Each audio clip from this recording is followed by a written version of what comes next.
Hi everyone and welcome back to my YouTube channel World Nabila. As you all know, World Nabila is a channel all about personal and professional development, and we focus on different elements of how we can grow, glow and live our best lives. And in today's video we're going to be talking about weird interview questions and how to answer them. And I'm making this video because I've been interviewing in the past few months looking for a new job, and I've been asked some strange questions. And then I had this conversation with my friends and they've also been asked some strange questions, and a lot of times we just don't know how to answer them. So I spent some time researching, I spent some time speaking to recruiters, and I also thought back to the times I was asked those questions while I was applying for graduate schemes, and I brought it all together to create this wonderful video on weird questions and how to answer them. So firstly, I'll list a bunch of weird questions and then go through how to answer them. So some of the questions I've been asked have been like, if you could be a chocolate, what chocolate would you be and why?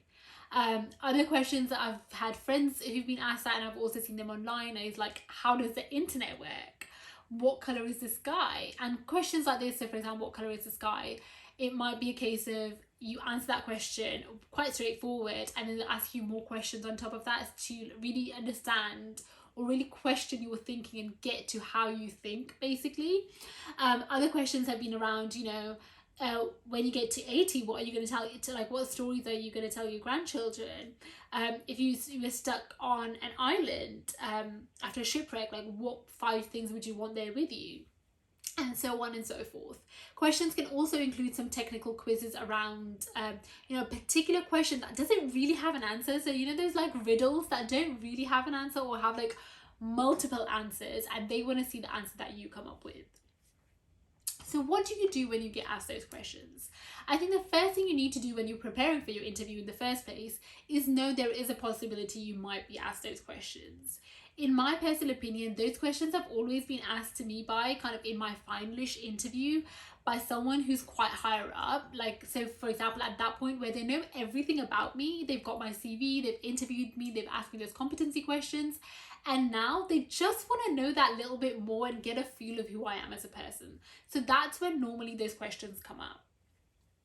So when they do come up, like I said, the first thing you need to do is just, as you're going into those interviews, be prepared for those questions. So when you do get them, it doesn't feel like a massive shock.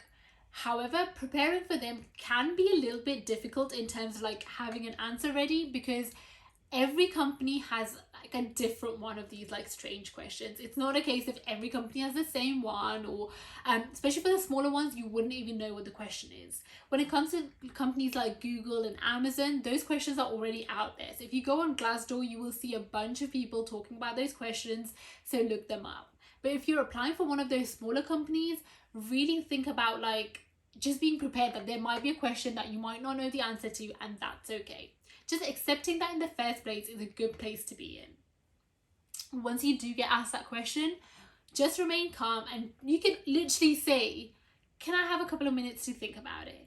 And they would be more than happy for that. Because what a lot of people do, and this is something I did the first time I got asked a weird question, was I just start going into the answer. Like, so for example, how does the internet work? Well, the internet, blah, blah, blah, blah, blah. And then I'm just like mumbling my words, stuttering across, and I don't really know what I'm saying because I haven't given myself enough time to think about the answer. So when you do get those questions, you can literally say, can I have a couple of minutes to think about that? And they are more than happy to give you that time because they know they've asked you a strange question. And then you can just get your thoughts together and really think about that. Like, what are you gonna say? What like, how do these things work? Like, what do I want to put out there? What am I trying to get across? And in that time, also think about how that question links to your role. So for example, the question around, what chocolate bar am I and why, actually did link pretty well to the role that I was applying for, because I was applying for a very customer facing role. So I think they wanted to understand kind of how I would describe myself, and they would try to link that to how I would be around a customer. So that's why that question came up. Essentially, that's what I think in my head anyway. So when you're answering those questions, it's not actually always about being right. Recruiters really just want to see your thinking process. How do you get to where you got to? Why did you think what you thought? Just to understand who you are as a person. Secondly, they want to see how you react to like situations that put you under pressure, because you're in an interview situation for a job you really want. You've been asked a question you've never heard before and you don't really know the answer to. How do you respond to that? If you're going to be that person who's stuttering over their words and just going crazy and like, oh, then they're more likely to think, okay, you're going to struggle under pressure.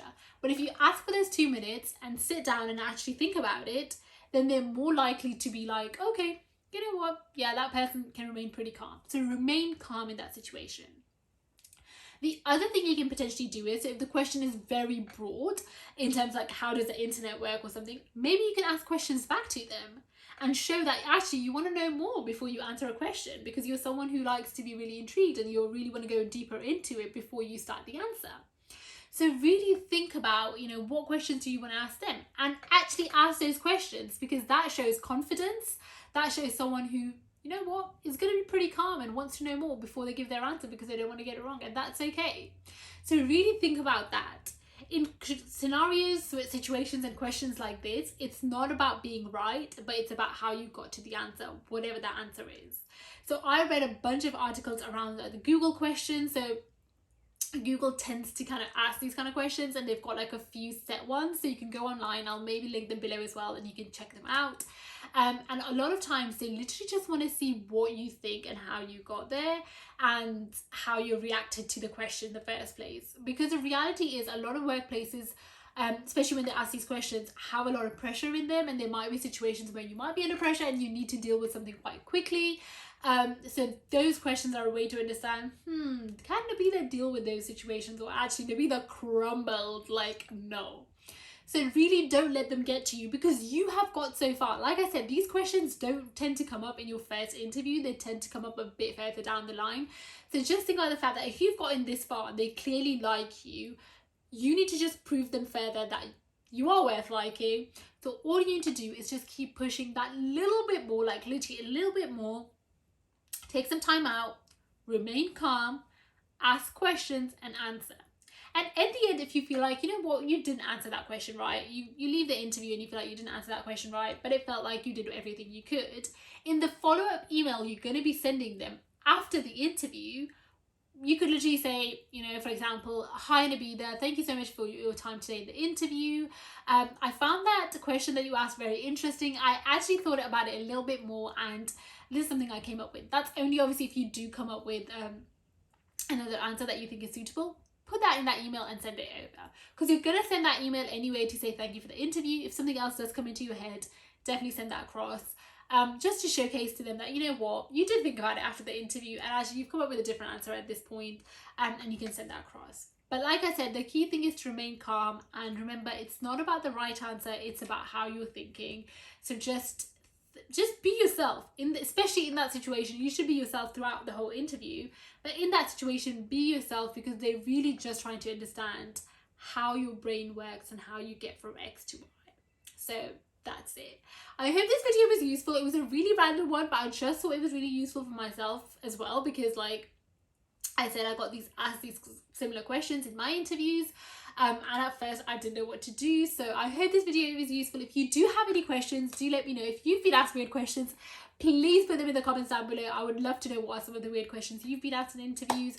Like, comment, subscribe. You know the drill. I post a new video every Thursday. We're all about personal and professional development. So let's keep learning, growing, glowing together, and I'll see you very soon. Bye.